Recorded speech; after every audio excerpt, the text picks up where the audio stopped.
Welcome to GMAT's 41 Basic Class channel. This is question number 3 of our adventure as I take you through the journey to understand and appreciate the power of multiplication and its brain developing effect. Yes, one of the key secrets to understanding mathematics and calculation subjects. The power of multiplication. This question is extracted from BESET 2020, that is Basic Education Certificate Examination. Section B, Theory, question number 4A. Students were asked to factorize the quadratic expression x squared minus 2x minus 3. How interesting it is to know that with excellent knowledge of multiplication, this question is 1 plus 1. But of course, without excellent knowledge of multiplication, you're going to find this question very challenging. Let us break down this question using our knowledge of multiplication. We are given x squared minus 2x minus 3, and we're asked to factorize this expression. So what do? Simple. Use what is multiplying this raised to power 2 term, x raised to power 2. Use what is multiplying it to multiply this number called a constant that does not have any alphabet with it. Now here we have invisible 1 multiplying x squared. 1 times minus 3 will give us minus 3. Take note. Here, minus 3, I'll still wipe it. Then find two numbers that are factors of this 3, which means if you multiply them, you get minus 3. You see? Which if you multiply, you get minus 3. And then if you add them, you should get minus 2. If you add them, you should get minus 2.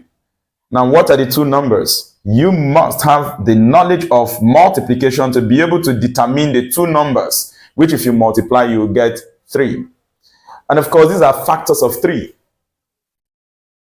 And the two numbers that can do that should be 1 and 3.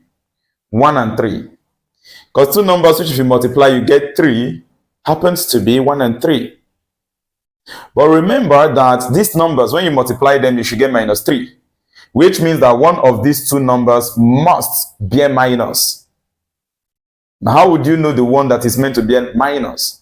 You will now come to this. Remember, I told you if you add those two numbers, you should be able to get minus 2. You should be able to get this term, this middle term. Are you following, right? Now, this middle term is minus 2.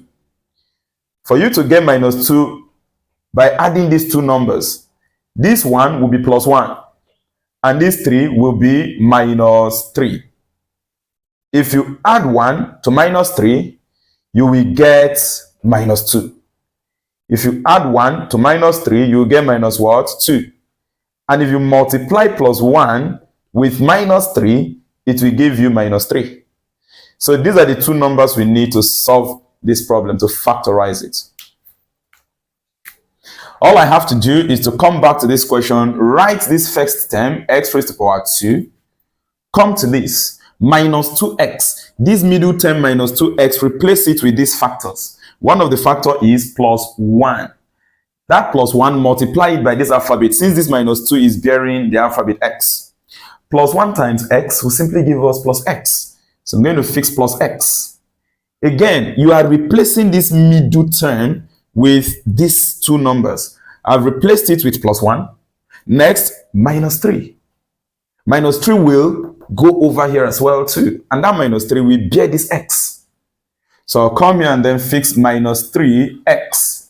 I have replaced minus 2 with plus x minus 3x, which is the same as plus 1x minus 3x, or simply plus 1 and minus 3.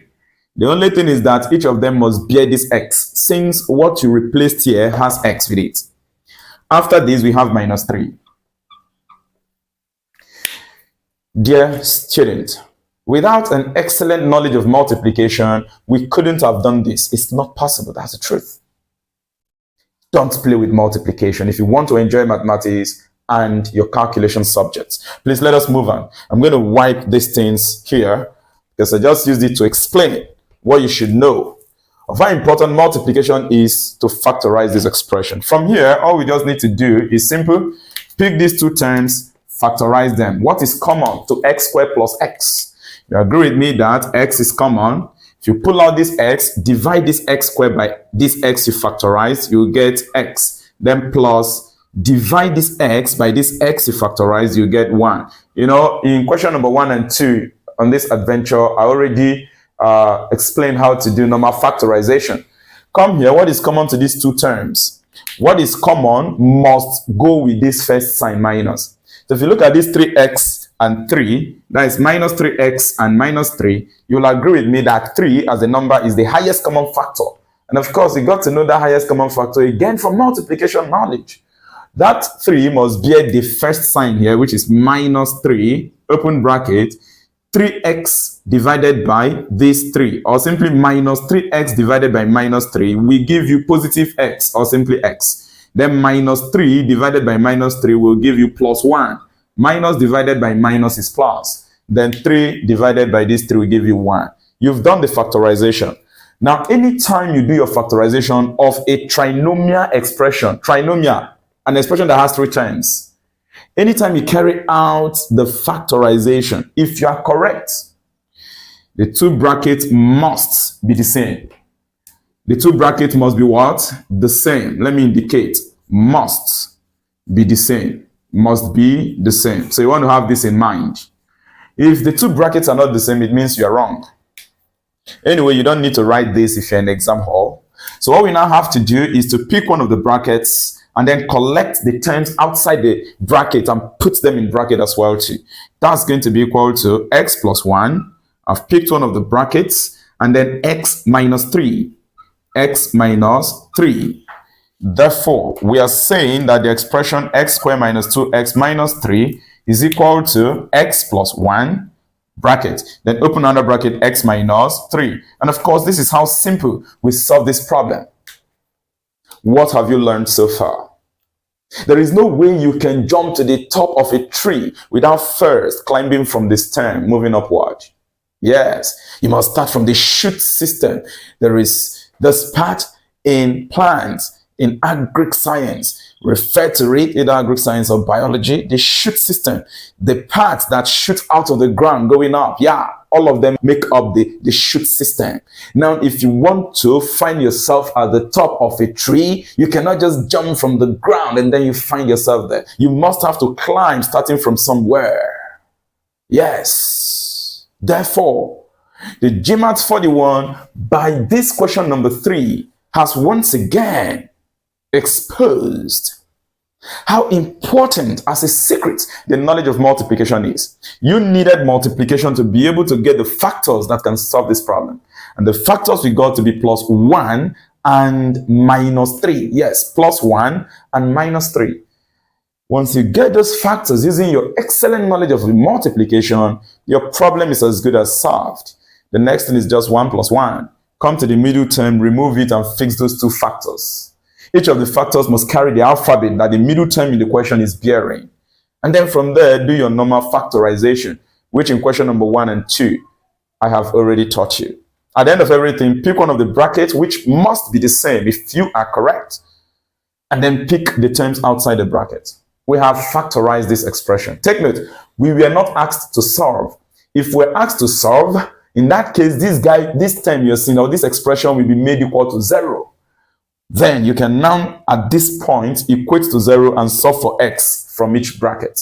But of course, don't worry, that's not what we are meant to do here. We are just asked to simplify by factorizing this expression, and we have factorized it. If you open this bracket by carrying out what is called expansion, which again is multiplication knowledge that you use, if you expand this bracket, it will give you back this trinomial expression. What is trinomial? A term. An expression that contains 3 terms. 3 terms. 3 terms. 1, 2, and 3. So, I'll be seeing you in question number 4 as I carry you through this adventure.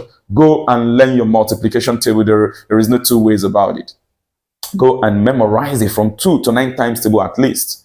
And you begin to do wonders in math and calculation subject. If you're yet to subscribe to this channel, what is holding you back? Right away, click on the subscription button, and then go ahead, turn on the notification bell. Once you click on the notification bell after subscribing, select all, so that whenever I upload any content or I come on live to teach you friends, you will be personally notified by YouTube so you can learn. I'll meet you in our next question number 4.